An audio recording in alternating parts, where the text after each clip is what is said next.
The Nationals will now hold a much larger share of the coalition party room in opposition.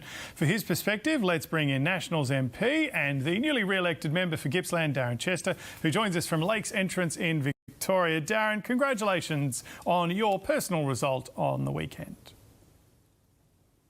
Well, thank you, James. It's very humbling to be re-elected. I don't know if you've had the experience of standing in electoral booths and having thousands of people walk past and take you out a vote card, but it's a humbling experience and great to be re-elected here in Gippsland, but obviously mixed emotions with the overall result. We're in a position now where it's going to be hard to deliver for rural and regional communities from the opposition benches again, and we've got a bit of work to do on our side of politics. Yeah, the dust is still settling, so I realise this is very soon, but what do you think went wrong for the coalition this campaign?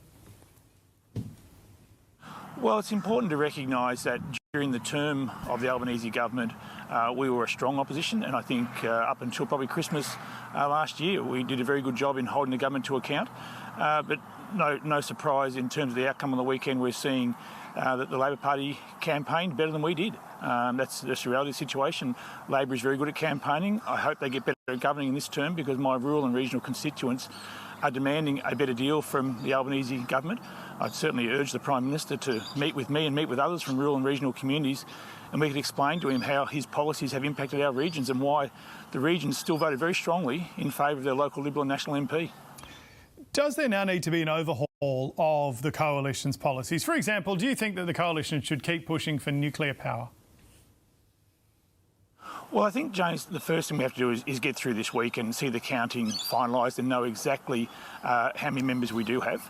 And then, as a normal course of procedure in our party room, I'm sure the Liberal Party will do the same, we'll review the campaign and look at where we went right and where we went wrong, what policies are best to take forward into the future. So that'll take place over the coming days and weeks.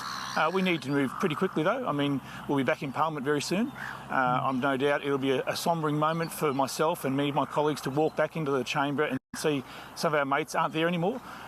The unseen casualties of a loss like this are the staff as well. A lot of staff will have lost their jobs on the weekend, and I've got to say I feel sorry for Peter Dutton as the leader of the party. He served his community well over almost 25 years, and to lose on the weekend was a bitter pill for him as well. So that's the brutal reality of politics in Australia. There are big swings these days. There's a volatile electorate. Now, as much as we're in a poor position right now as I stand and speak to you from Lakes Entrance, the volatility of the electorate would suggest to me that we can come back strongly if we get our act together quickly, work together as a united team, hold the government to account and put forward policies that resonate with people in rural and regional areas and suburban areas.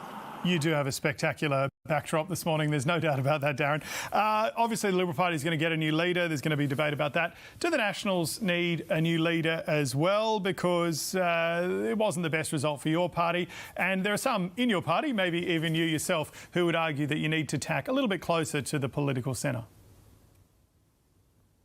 Well, I'm just showing off, first of all, the pictures behind me at Lakes Entrance, but in terms of where the Nationals stand, we held all of our seats and transitioned 3 seats where we had retiring members, which is always a difficult time for the Nationals, and so we're bringing in 3 new talented members of Parliament into our room, which is good for us. Now, in terms of the leadership of our party, in the normal course of business in our first meeting of the new Parliament, we do spill the positions. My expectation is that David Littleproud will be re-elected very strongly. I think David's done an excellent job in terms of promoting our brand and appealing to people right across rural and regional areas.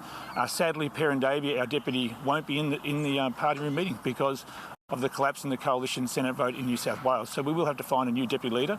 And these are all things that we can work on collectively as a team. I'll be looking for a senior role in the shadow ministry going forward. I make no apology for saying that to you. I want to play a role in helping us rebuild and being a compelling choice for the Australian people at the next election. Do you know what role you might want? And as a Victorian, can you understand how the coalition, particularly the Liberal Party, went backwards so badly in Victoria?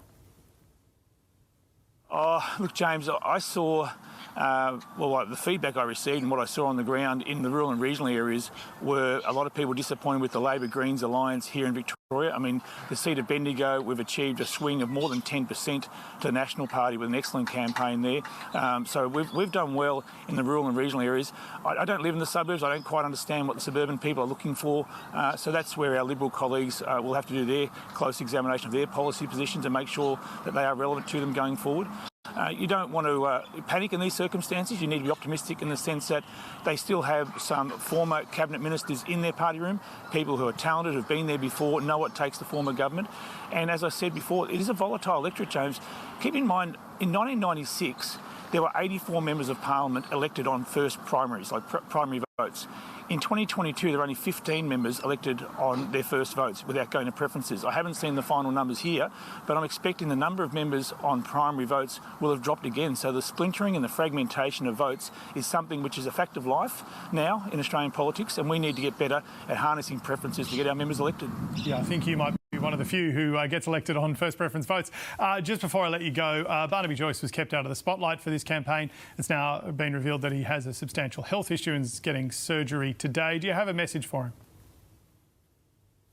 Oh, absolutely. I wish Barnaby well. It's never fun to deal with a health problem of your own, and to Barnaby and to his family, I wish him well with the surgery he's having today. He indicated it's all very treatable. He has publicly said it's prostate cancer, was picked up with a PSA test. To all the blokes out there, I know we don't like going to doctors, but please go and get the PSA test, have the checkup, get someone to look at your heart, your health, and make sure you're looking after yourself, blokes, because we often wait till the ambulance turns up before blokes look after themselves. All right, Darren Chester, thank you very much for joining us from beautiful Lakes Entrance this morning. Thank you.